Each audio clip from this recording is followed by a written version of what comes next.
14 March 2018 Kathmandu airport के CCTV में दिखाई पड़ता है कि एक passenger plane air traffic control tower के बहुत पास से गुजरता है। ऐसा लगता है मानो पायलट्स प्लेन पर कंट्रोल खो बैठे हैं और प्लेन को बचाने की कोशिश कर रहे हैं। ग्राउंड पर मौजूद एयरपोर्ट का स्टाफ भी ये देखकर हैरान रह जाता है। तभी थोड़ी देर बाद प्लेन रनवे की तरफ बढ़ता है और लैंड करने की कोशिश करता है। नीचे मौजूद ग्राउंड स्टाफ को कुछ गड़बड़ी महसूस होती है और कुछ सेकंड्स बाद ये प्लेन आग की लपटों से जल उठता है। Some breaking news coming in from Nepal, where a plane carrying about 72 persons crashed this morning. Nepal में हुआ एक बड़ा विमान हादसा। नेपाल में प्लेन क्रैश पर अब तक की सबसे बड़ी खबर है। ये थी यूएस बांग्ला फ्लाइट 211 जो कि ढाका से काठमांडू आ रही थी, मगर किसी वजह से क्रैश कर जाती है। 14 मार्च 2018 12:50 पर यूएस बांग्ला फ्लाइट 211 ढाका के हजरत शाहजलाल इंटरनेशनल एयरपोर्ट से उड़ान भरती है। इस प्लेन को उड़ा रहे थे कैप्टन अबीद सुल्तान, एक हाईली एक्सपीरियंस्ड पायलट जिन्हें 5000 प्लस फ्लाइट आवर्स का एक्सपीरियंस था। उनके साथ थी फर्स्ट ऑफिसर पृथुला रशीद, जिन्होंने एविएशन फील्ड में बहुत कम टाइम में अपना नाम बनाया था।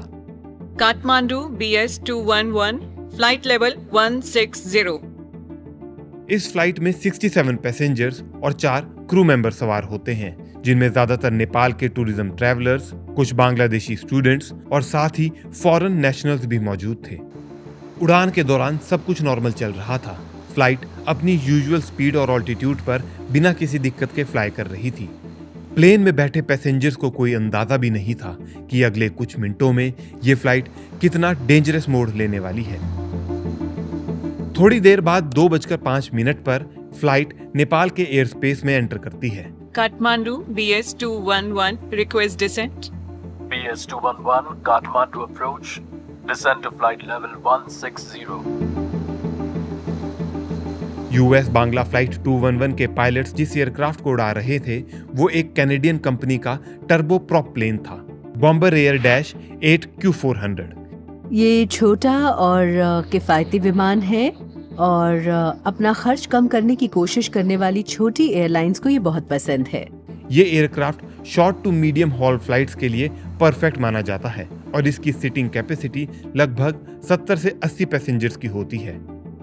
ये एयरक्राफ्ट अपनी हाई एफिशिएंसी, अच्छी स्पीड और सेफ्टी के लिए काफी मशहूर है। इस प्लेन का सबसे बड़ा हाईलाइट है इसका पावरफुल इंजन और एडवांस्ड एवियोनिक सिस्टम्स, जो इसे माउंटेनियस रीजन्स जैसे काठमांडू एयरपोर्ट के लिए एक आइडियल चॉइस बनाते हैं। जैसे ही फ्लाइट 211 काठमांडू के त्रिभुवन इंटरनेशनल एयरपोर्ट के नजदीक पहुंचती है, एयर ट्रैफिक कंट्रोल टावर में मौजूद कंट्रोलर्स पायलट को रनवे नंबर 02 पर लैंड करने की इजाजत देते हैं। त्रिभुवन इंटरनेशनल एयरपोर्ट दुनिया के सबसे चैलेंजिंग एयरपोर्ट्स में से एक माना जाता है। इसका सबसे बड़ा रीजन है काठमांडू की बाउल शेप्ड वैली, जहां एयरपोर्ट 3 तरफ से ऊंचे पहाड़ों से घिरा हुआ है। यहां आने वाली फ्लाइट्स को सीधा डिसेंट नहीं मिलता और पायलट्स को एक कर्व्ड और ट्रिकी अप्रोच फॉलो करनी पड़ती है, जिसमें जरा सी गलती भी बहुत डेंजरस हो सकती है। इस एयरपोर्ट पर 3000 मीटर का रनवे मौजूद है, जो दुनिया में मौजूद बाकी इंटरनेशनल एयरपोर्ट्स के मुकाबले काफी छोटा रनवे है, मगर एक 8Q400 प्लेन 3000 मीटर के रनवे पर आसानी से लैंड कर सकता है। काठमांडू एयरपोर्ट के इस रनवे पर साउथ साइड से आने वाली फ्लाइट्स रनवे नंबर 02 पर लैंड करती है और नॉर्थ से आने वाली फ्लाइट्स रनवे नंबर 20 पर। फर्स्ट पायलट कैप्टन अबीद सुल्तान पहले भी कई बार काठमांडू एयरपोर्ट पर लैंड कर चुके थे, मगर आज दोनों पायलट्स रनवे की डायरेक्शन का सही अंदाजा नहीं लगा पा रहे थे। तुम्हें रनवे नजर आ रहा है? नहीं, अभी तक तो नहीं। कोई बात नहीं, वो सामने ही होगा। जैसे ही प्लेन एयरपोर्ट को अप्रोच करता है, प्लेन रनवे से आगे बढ़ जाता है और सीधा रनवे नंबर 20 की तरफ बढ़ता है।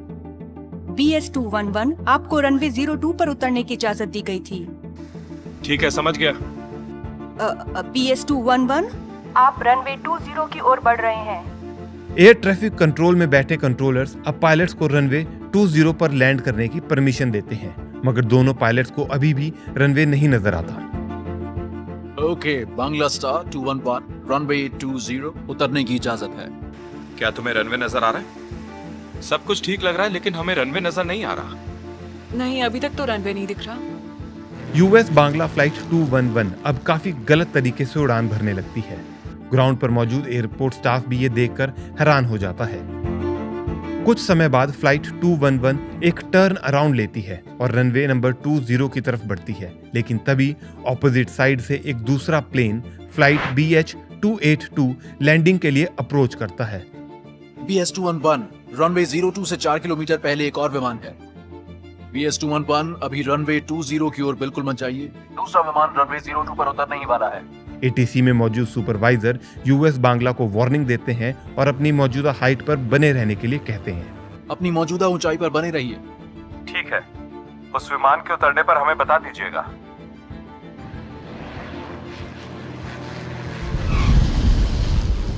थोड़ी देर बाद यूएस बांग्ला 211 के पायलट्स लैंडिंग करने की एक और कोशिश करते हैं। बांग्ला स्टार 211 दाहिने मुड़ जाइए। रनवे आपके लिए खाली है। क्या आपको नजर आ रहा है? हमें कंफर्म बताएं। नेगेटिव। यहाँ रनवे है कहाँ? सर, रनवे उस तरफ है। मिल गया, रनवे नजर आ रहा है। उतरने की इजाजत दीजिए। BS-211 उतरने की इजाजत है। पायलट्स को अभी भी रनवे की डायरेक्शन का सही से अंदाजा नहीं लगता और प्लेन रनवे की जगह टैक्सीवे की तरफ बढ़ जाता है, जहां पहले से ही कई प्लेन्स टेक ऑफ करने के इंतजार में थे। ये तो सीधा टैक्सीवे की तरफ जा रहा है। BS-211 वो रनवे नहीं है, वो रनवे नहीं है। BS-211 मैं अपनी बात फिर से दोहरा रहा हूँ, वो रनवे नहीं है। ATC सुपरवाइजर पायलट्स को वार्न करते हैं और पायलट्स प्लेन को काफी डेंजरस तरीके से टर्न करके वापस रनवे की तरफ बढ़ते हैं। एयरपोर्ट CCTV में साफ दिखाई पड़ता है कि प्लेन ATC टावर के काफी नजदीक से बचकर निकलता है। हमें रनवे अब दिखाई दे रहा है। वहाँ मत जाइए सर। कुछ ही सेकंड्स बाद प्लेन रनवे पर लैंड करने की कोशिश करता है, मगर तेज स्पीड और गलत एंगल की वजह से ये फ्लाइट रनवे के साइड में फिसल जाती है।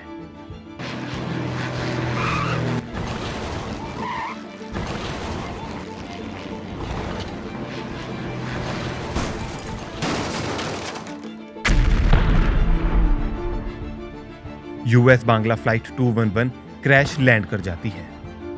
As you can see, the plane has been burnt beyond recognition, except for the tail. And if you look at the area that's been singed, the grass that has been singed on the ground, it looks that there was a massive explosion over here.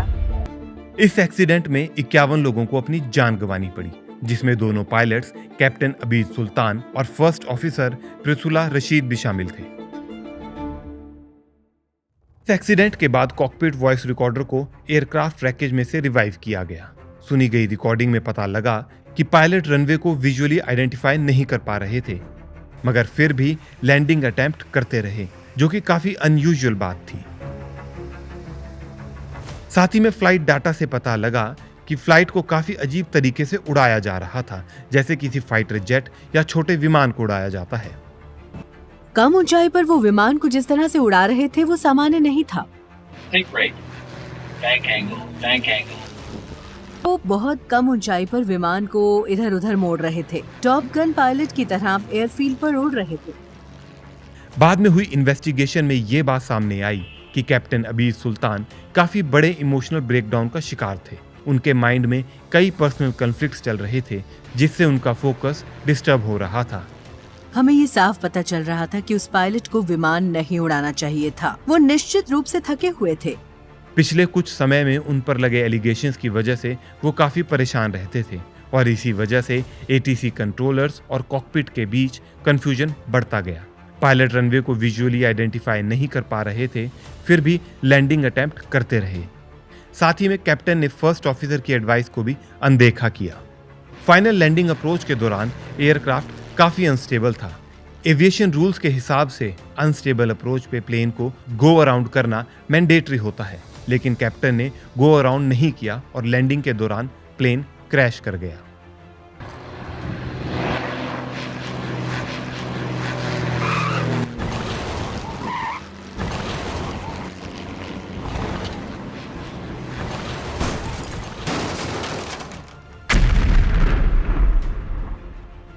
US Bangla flight 211 का ये crash एक reminder है कि aviation safety का सबसे बड़ा pillar है human performance.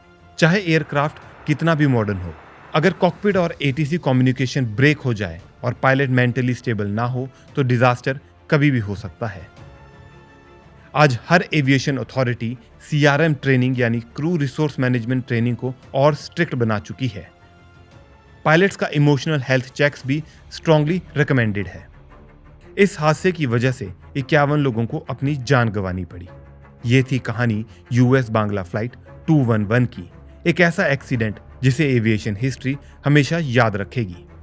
ऐसी ही और वीडियोस देखने के लिए हमारे चैनल को सब्सक्राइब करें।